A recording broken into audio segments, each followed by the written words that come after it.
मैं तुम्हें पहली और आखिरी चेतावनी दे रहा हूँ, ऑटोबॉट और उन सभी रोबोट्स को जाने दो, वरना क्या? स्लो ब्रो, वरना मैं तुम्हें दूसरी वार्निंग दे दूं। रंबल पंच, रैकेट जैब।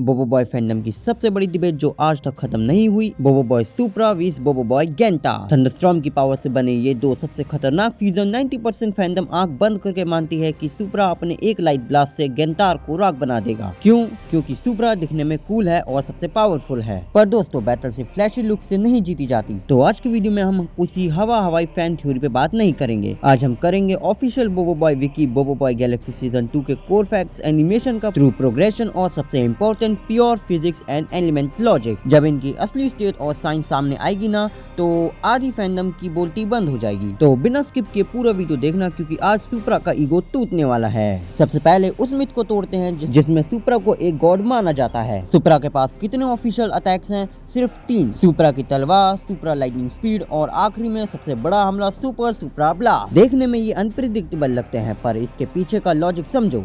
सुप्रा फ्यूजन है सोलर और थंडरस्टॉर्म का। साइंस कहती है कि लाइट और इलेक्ट्रिसिटी में कोई फिजिक्स मैथ यानी वजन का ठोस आकार नहीं होता, इसलिए सुप्रा की स्पीड और अटैक तो मैक्स है, पर उसका डिफेंस सिर्फ 1.5 आउट ऑफ 5 है, यानी कि 5 में से सिर्फ 1.5। इसका सीधा मतलब है कि सुप्रा एक ग्लास कैनन है। वो दूसरों को डैमेज तो दे सकता है, पर खुद एक भी बारी फिजिकल अटैक सहने की ताकत नहीं। और जो लोग सोचते हैं कि सुप्रा हवा में उड़ता रहेगा और लगातार लेजर मारता रहेगा, तो उन्हें law of conservation of energy पढ़ना चाहिए। तुम बोबो बॉय मूवी 2 देखो या विंदारा, दोनों बार जब सुप्रा ने अपना सुप्रा ब्लास्ट छोड़ा, तो उस एक हमले ने उसकी पूरी बॉडी की एनर्जी निचोड़ ली। और इसका लॉजिक एकदम सिंपल है। प्योर लाइट और कंसंट्रेटेड हाई वोल्टेज इलेक्ट्रिसिटी एक साथ जनरेट करने के लिए पावर बैंड पर मैसिव लोड पड़ता है, जिससे वॉच ओवरहीट हो जाती है। सुप्रा लगातार हमला कर ही नहीं सकता। उसकी ताकत मिनटों में नहीं बल्कि सेकंड में ड्रॉप होती है, एक मिसेड अटैक और सुप्रा गेम से बाहर। और अब आते हैं उस राज पर जिसके आगे सुप्रा की आधी पावर 0 हो जाती है, the logic of earthing. Basic physics का नियम है कि अर्थ हमेशा बिजली को ग्राउंड कर लेती है। गेंटार फ्यूजन है क्वेक और थंडरस्टॉर्म का। सुप्रा की हाई वोल्टेज बिजली गेंटार की पथरीली ग्राउंड बॉडी पर वैसे ही असर नहीं करेगी, क्योंकि गेंटार का बेस एलिमेंट ही अर्थ है। और कॉमिक लोर के सबसे बड़ा कैनन फैक्ट सुनो, गेंटार की सबसे बड़ी ताकत पत्थर फेंकना नहीं बल्कि एनर्जी अब्जॉर्प्शन है। जब उस पे किसी एनर्जी बीम या लेजर से हमला होता है, तो उसकी अर्थली बॉडी एक इंसुलेटर और बैटरी की तरह काम करती है। वो अटैक को ग्राउंड करके उसकी एनर्जी सोख लेती है। इसलिए गोपाल ने बोबो बॉय गेंटार का नाम बोबो बॉय बैटरी रखा था। सुप्रा चाहे जितनी एनर्जी मार ले, साइंटिफिकली वो गेंटार को डैमेज नहीं देगी, बल्कि उसे और चार्ज करेगी।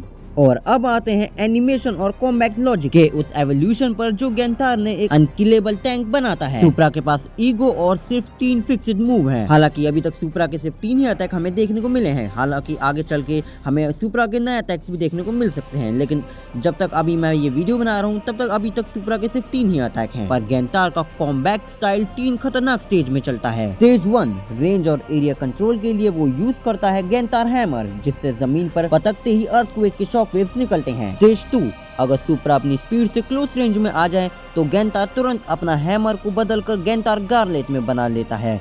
ये हैवी गार्लेट सीधा सुप्रा की पसलियां तोड़ने वाली ब्रूटल जैब्स मारता है। स्टेज 3 और अगर बात आए सर्वाइवल या अल्टीमेट डिस्ट्रक्शन की, तो गेंटार निकालता है अपना सबसे बड़ा ट्रम्प कार्ड, गेंटार गोलेम यानी मैचा गेंटार। एक जाइंट जमीन और बिजली से बनता हुआ गोलेम। एक तरफ सुप्रा का डिफेंस 1.5 है और दूसरी तरफ एक मैसिव गोलेम का ब्रूटल फोर्स। यहाँ साइकोलॉजी और रॉ फिजिकल पावर्स एक डेडली कॉम्बिनेशन सुप्रा को पूरी तरीके से आउट क्लास कर देता है। तो अब इस फाइनल बैटल को इन यूनिवर्सल लॉजिक के हिसाब से सिमुलेट करते हैं। लड़ाई शुरू होते ही सुप्रा अपनी सुपर स्पीड से गेंटार को बीट करेगा, पर गेंटार इंस्टेंटली अपना हैमर को गेंटार गार्लेट में बदलकर उन स्पीड अटैक्स को क्लोज काउंटर में ब्लॉक कर लेगा। जब सुप्रा देखेगा कि स्पीड और ब्लेड्स काम नहीं आ रहे और उसकी एनर्जी ड्रेन होती जा रही है, तो वो हवा में जाएगा और अपना आखिरी पूरी ताकत वाला सुप्रा ब्लास्ट फायर करेगा और बूम, धमाका होगा, धुआं उठेगा।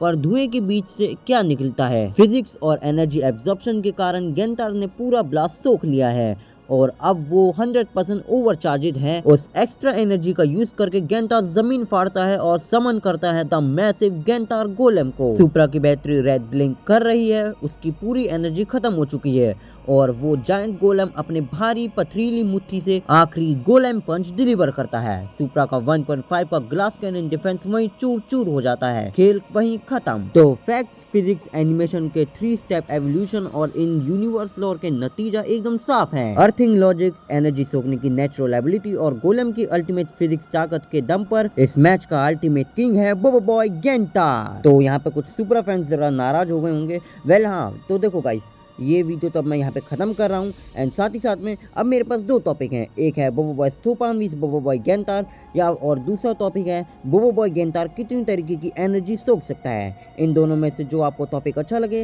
वो मेरे को कमेंट कर देना, मैं अगला वीडियो उसी पे बनाऊंगा। तो वीडियो अच्छा लगे वीडियो को लाइक कर देना, चैनल को सब्सक्राइब कर देना एंड अगर आपने पूरा वीडियो देखा है विदाउट स्किप किए तो आप समझ गए होंगे बोबो बॉय गेंटार क्यों विनर है। खैर, तो मिलते हैं ऐसे खतरनाक वीडियो में, तब तक के लिए बाय बाय एंड धमालास्टिक।